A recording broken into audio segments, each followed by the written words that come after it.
Third point, for non-uniformly accelerated motion, the velocity time graph may have any shape depending on how the acceleration changes with the time. So in uniform acceleration, graph will be straight line, and in non-uniform acceleration, graph will be of any shape. From the graph in the figure 1.8, we can determine the distance covered by car between the 10th and 20th second as we did in the case of train in the previous example. Previous example में हमने देखा था कि 2 hours से 4 hours के बीच में train ने कितना डिस्टेंस कवर किया. In that case, the velocity of the train was uniform और कांस्टेंट. जो स्पीड वेलोसिटी थी वो कैसी थी, उसकी कांस्टेंट थी. The difference is that the velocity of the car is not constant unlike that of train, but is continuously changing because of uniform acceleration. In such case, we have used the average velocity of the car in the given time interval to determine the distance covered in that interval. Previous question में हमने क्या देखा था कि जो train travel कर रही थी वो उसकी वेलोसिटी कैसी थी, कांस्टेंट थी, 60 किलोमीटर पर आवर. वहाँ पे हमने 2 आवर्स से 4 आवर्स के बीच का डिस्टेंस कवर किए थे. अब यहाँ पे हम क्या देखेंगे, 10th सेकेंड से 20 सेकेंड के बीच का डिस्टेंस.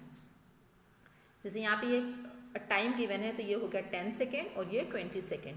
ग्राफ ये ऐसे प्लॉट हो रहा है. यहाँ पर हमें ये पूरा क्या है, डिस्टेंस फाइंड करना है कि कितना डिस्टेंस कवर किया 10th second to 20 second.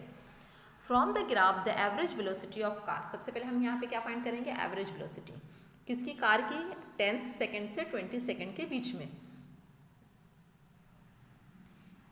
10 second पे वेलोसिटी कितनी है, 16, और 20 सेकेंड पे वेलोसिटी है 32. So 32 plus 16 upon 2 is equal to 24 metre per second. This is the average velocity of the car between 10th second to 20 second. 10th second से 20th second के बीच car की velocity क्या थी, average velocity 24 metre per second. यहाँ पे क्या करना है, हमें डिस्टेंस फाइंड करना है. सेम फॉर्मूला अप्लाई करेंगे जो हमने इसके पहले अप्लाई किया था. Distance is equal to velocity into time. Velocity कितना हो गया इसकी, 24, और टाइम 10th सेकेंड से 20 सेकेंड के बीच. तो दोनों के बीच में टाइम कितना हो गया, 10 सेकेंड. 20 माइनस 10 कितना आ गया, 10. So 24 into 10 that is 240 metre. 10th second से 20th सेकेंड के बीच कार ने कितना डिस्टेंस कवर किया, 240 metre. Check that the similar to the example of the train, the distance covered is given by the area of quadrilateral ABCD. यहाँ पे हम जैसे previous example पे हमने एक सेकंड मेथड से भी एरिया फाइंड किया था जो एक पर्टिकुलर फिगर फॉर्म हो रहा था. यहाँ पर भी देखिए ये एक फिगर फॉर्म हो रहा है. सो हम यहाँ पे फिगर के थ्रू सॉल्व करेंगे. इस फिगर में दो फिगर फॉर्म हो रहे हैं, triangle and rectangle. This is the rectangle and this is the triangle. So यहाँ पे क्या हो जाएगा, अगर ये हमें ये पूरा एरिया फाइंड करना है तो क्या फाइंड करना होगा, area of rectangle plus area of triangle. ये जो रेक्टेंगल है इसका area plus area of this triangle. कैसे फाइंड करेंगे, area of ABCD is area of rectangle plus area of triangle. Area of rectangle length into breadth, area of triangle half into base into height. तो सबसे पहले हम length और breath देखेंगे rectangle की. ये आ गया रेक्टेंगल. सो यहाँ पर देखिए कितना डिस्टेंस हुआ, 0 से 16 मीन्स 16. और अगर हम यहाँ पर देखें तो ये डिस्टेंस कितना होगा, 10.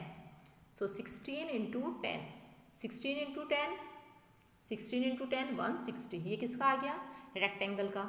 Now we will see the area of triangle. ये आ गया ट्रायंगल. एरिया ऑफ ट्रायंगल क्या होता है, half into base into height. So base क्या है इसका, ये इतना बेस है और ये इतना पोर्शन कितना है, ये 10. और ये हो गई इसकी हाइट. तो हाइट कितनी हो गई यहाँ से, 16 और 32 मीन्स 16. 10 कैंसिल हो गया 5 से, 16 5 सा 80. So area of rectangle is 160, area of triangle 80. Total will be 240 metre. So area covered by the car between 10th to 20th second is 240 meter.